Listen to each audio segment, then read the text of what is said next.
We are getting ready for Monday, September 28th. We're going to today be reading chapter 39, 40, and 41. So let's begin. Chapter 39, Missing. The sun rose and shed light on what Roscuro and Maigre-Sal had done. And finally Despereaux awoke. But alas, he had awoke too late. "I haven't seen her," Louise was shouting, "and I tell you I wash my hands of her. If she's missing, I say good riddance. Good riddance to bad rubbish." Despereaux sat up. He looked behind him. Oh, his tail! Gone, given over to the knife, and where the tail should be, nothing but a bloody stub. And more foul play. Gregory, the jailer, is dead, shouted Cook. Poor man, that rope of his broken by who knows what, and him lost in the dark and frightened to death because of it. It's too much. "Oh no," whispered Despereaux. "Oh no, Gregory is dead." The mouse got to his feet and began the long climb down from the shelf. Once he was on the floor, he stuck his head around the door of the pantry and saw Cook standing in the center of the kitchen, wringing her fat hands. Behind her stood a tall woman, jangling a ring of keys. "That's right," said Louise. "All the king's men was down there searching for her in the dungeon, and when they came back up, who do they have with them? They have the old man, dead. Now you tell me that Meg is missing, and I say who cares?" Despereaux made a small noise of despair. He had slept too long. The rat had already acted. The princess was gone. What kind of world is it, Miss Louise, where princesses are taken from right under our noses, and queens drop dead, and we cannot even take comfort in soup? And with this, Cook started to cry. "Shh," said Louise, "I beg you. Do not say that word." "Soup," shouted Cook. "I will say it. No one can stop me. Soup, soup, soup, soup." And then she began to cry in earnest, wailing and sobbing. "There," said Louise. She put a hand out to touch Cook, and Cook slapped it away. "It'll be all right," said Louise. Cook brought the hem of her apron up to wipe at her tears. "It won't," she said. "It won't be all right ever again. They've taken our little darling away. There ain't nothing left to live for without the princess." Despereaux was amazed to have exactly what was in his heart spoken aloud by such a ferocious, mouse-hating woman as Cook. Louise again reached out to touch Cook, and this time Cook allowed her to put an arm around her shoulder. "What will we do? What will we do?" wailed Cook. And Louise said, "Shh, there." Alas, there was no one to comfort Despereaux, and there was no time anyway for him to cry. He knew what he had to do. He had to find the king. And for having heard Roscuro's plan, reader, Despereaux knew that the princess was hidden in the dungeon. And being somewhat smarter than Maigre-Sal, he sensed the terrible unspoken truth behind Roscuro's words. He knew that Meg could never be a princess, and he knew that the rat, once he captured P, would never let her go. And so the small mouse, who had been dipped in oil, covered in flour, and relieved of his tail, slipped out of the pantry, past the weeping ladies. He went to find the king. Chapter 40, Forgiveness. He first went to the throne room, but the king wasn't there, and so Despereaux slipped through a hole in the molding and was making his way to the princess's room when he came upon the Mouse Council. 13 mice and one most very honored head mouse. Remember, those were the ones who voted to send him to the dungeon, sitting around their piece of wood debating important mouse matters. Despereaux stopped and stood very still. "Fellow honored mice," said the most very honored head mouse, and then he looked up. from the makeshift table and saw Despereaux. "Despereaux?" he whispered. The other mice of the council leaned forward, straining to make some sense of the word that the head mouse had just uttered. "Pardon?" one said. "Excuse me?" said another. "I didn't hear right," said the third. "I thought you said Despereaux." The head mouse gathered himself. He tried speaking again. "Fellow members," he said, "a ghost! A ghost!" And he raised a shaking paw and pointed at Despereaux. Because he's covered in oil, the flour is sticking to him, and he looks like a ghost. I love it. The other mice turned and looked, and there was Despereaux Ch39, covered in flour, looking back at them, the telltale red thread still around his neck, like a thin trail of blood. "Despereaux," said Lester, that's his dad.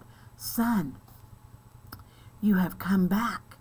Despereaux looked at his father and saw an old mouse whose fur was shot through with gray. How could that be?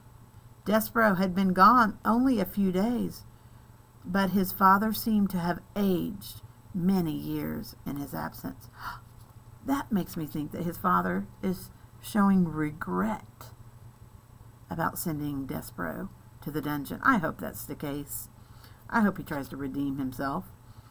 "Ghost, son, ghost of my son," said Lester, his whiskers trembling. "I dream about you every night. I dream about that beating drum that sent you to your death. I was wrong. Oh, I'm so glad to hear that. What I did was wrong." "No," called the most very honored head mouse. "No." "I've destroyed it," said Lester. "I've destroyed the drum.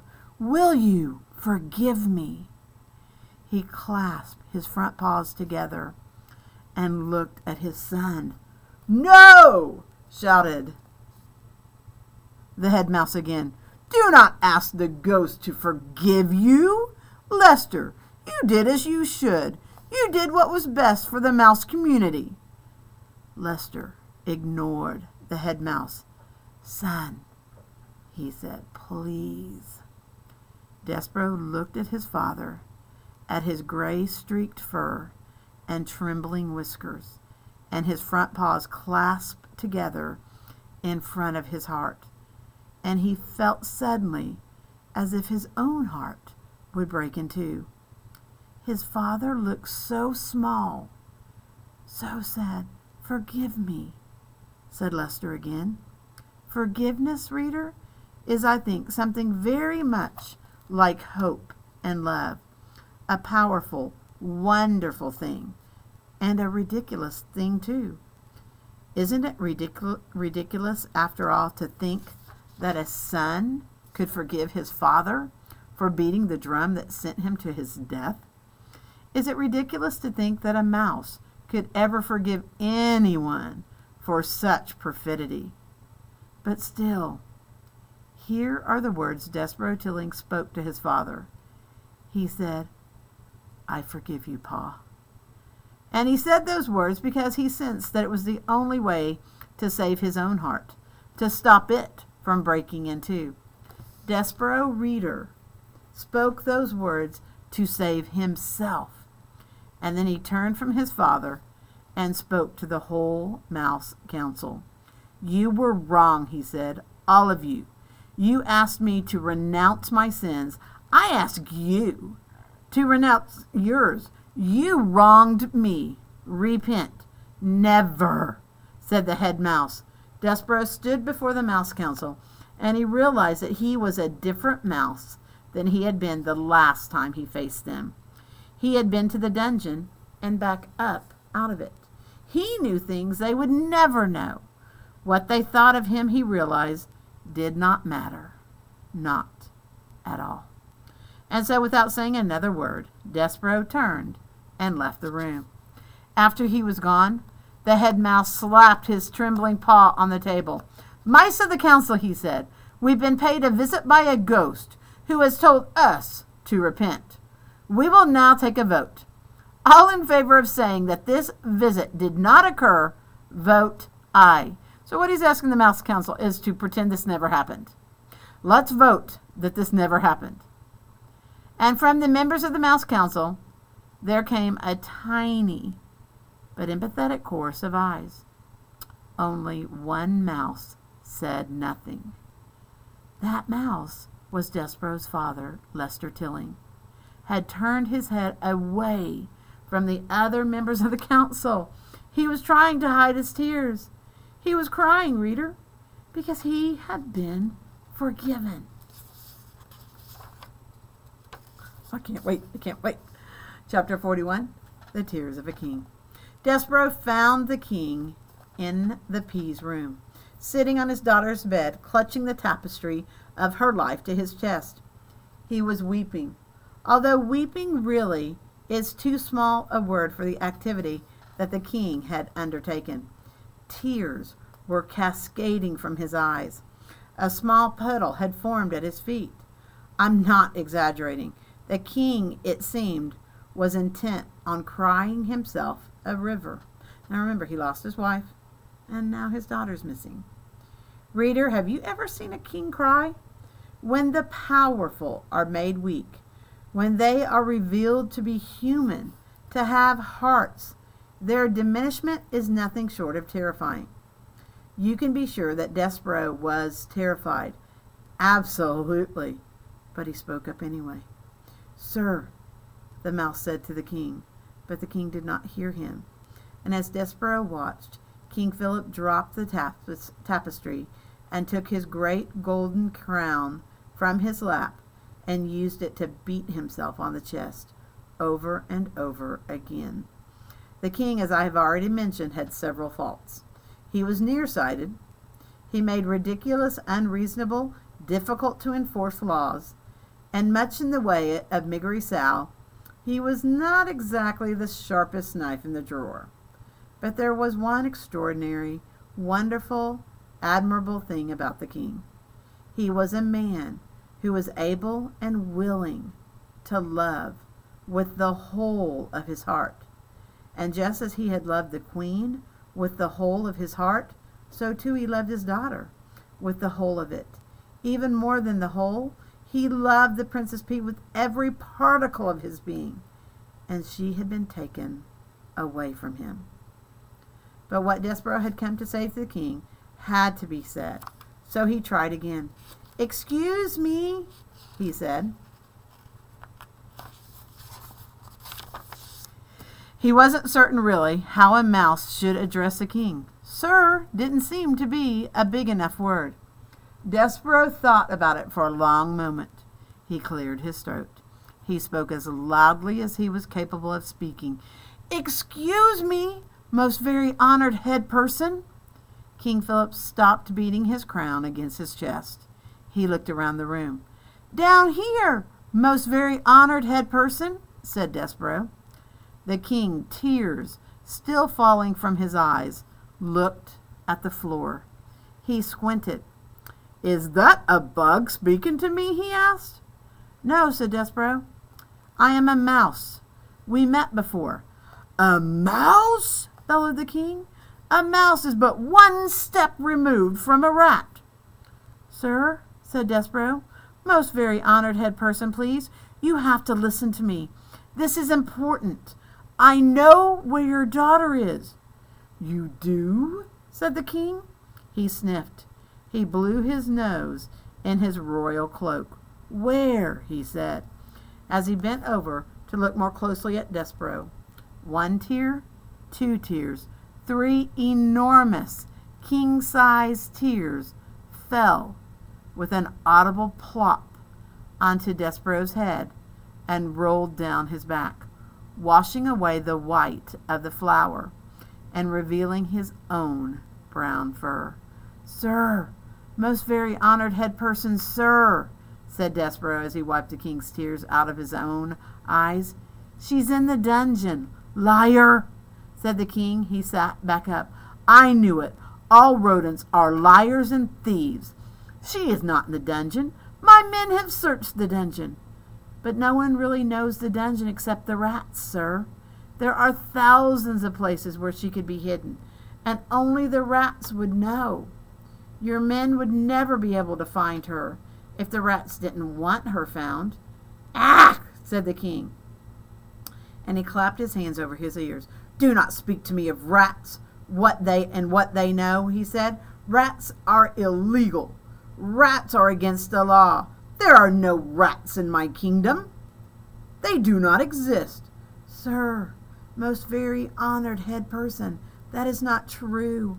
Hundreds of rats live in the dungeon of this castle.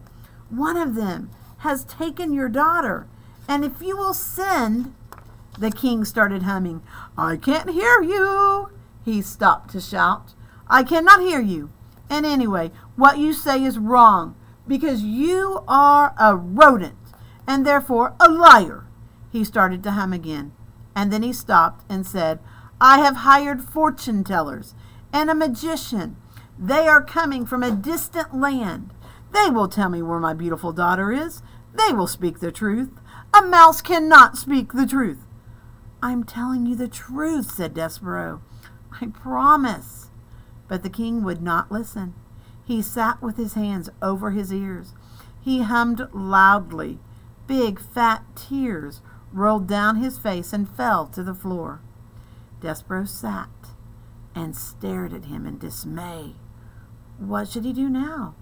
He put a nervous paw up to his neck and pulled at the red thread, and suddenly his dream came flooding back to him. The dark and the light, and the knight swinging his sword, and the terrible moment when he realized that the suit of armor was empty. And then, reader, as he stood before the king, a wonderful, amazing thought occurred to the mouse. What if the suit of armor had been empty for a reason? What if it had been empty because it was waiting for him? "You know me." That was what the knight in his dream had said. "Yes," said Despereaux out loud in wonder. "I do know you." "I can't hear you," sang the king. "I'll have to do it myself," said the mouse. "I will be the knight in shining armor. There is no other way. It has to be me." Despereaux turned. He left the weeping king. He went to find the threadmaster.